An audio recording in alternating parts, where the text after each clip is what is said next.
In section 3.5, we're going to learn how to calculate the formula mass of an ionic compound. So the formula mass is a convenient way to express the mass of an ionic compound.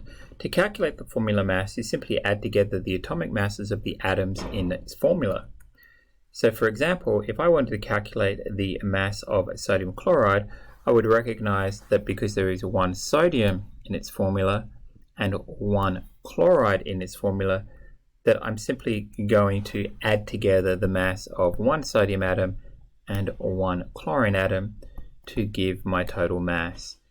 And just a little reminder, whenever you do a calculation in chemistry, always make sure that you give the units for your answer. In this case, our units are AMU.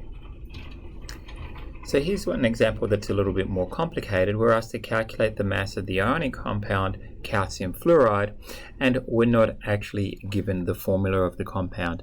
Now calcium is in group 2A, so we do know that it forms a +2 ion, and fluorine is in group 7A, so we know that it will form a 1- ion. So the first thing that we want to do is to take on board this information and use it to derive a formula. So as these guys do not have equal and opposite charges, what we're going to do to get the formula is we're going to do the crossover rule.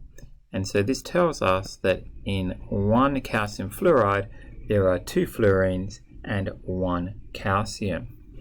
So we know that these guys are going to combine in a 1:2 ratio.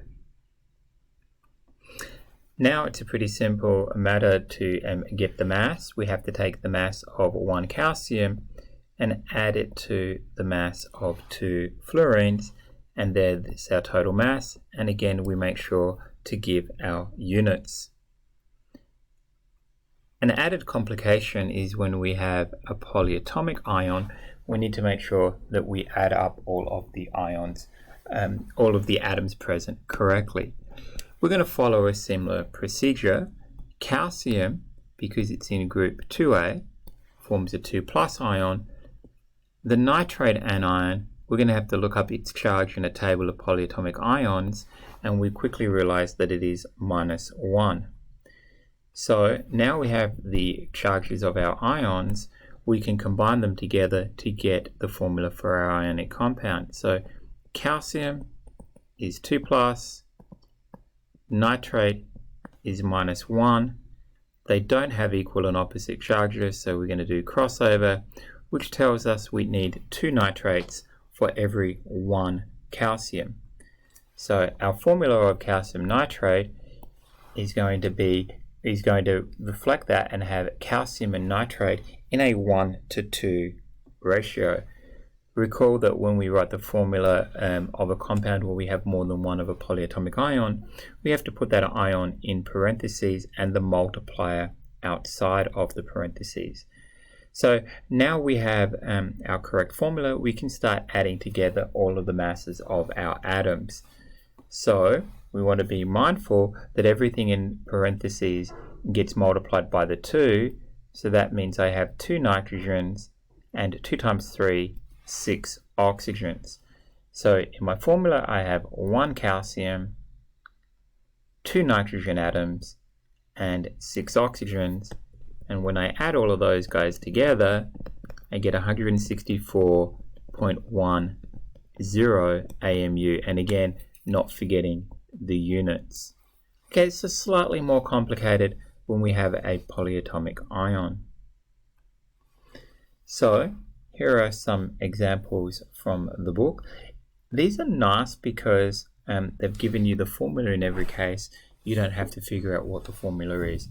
So I'll just quickly whiz through these. So for A, we've got to find titanium. There it is, 47.82. And then we've got to add to that 2 lots of oxygen. And oxygen is 16. So let's see if I can put it into my calculator correctly this time. There we go, 79.82 AMU. Okay. We'll do another one just by way of example. How about we do D, because that one is a nice complicated one. So in D, we have 3 ions, 3 times 55.85, and then we need to add to that 2 lots of phosphorus, and phosphorus is 30.97. And then finally we must add 2 times 4, 8 lots of oxygen, and oxygen is 16.0. We saw that before.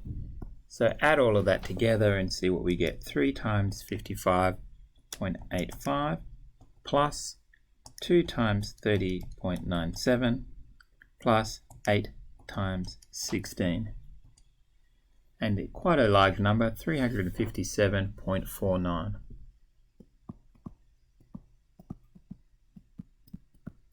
And again, you just put units on the end there of AMU. Okay, so that concludes the section on calculating formula masses. I hope that all makes sense to you.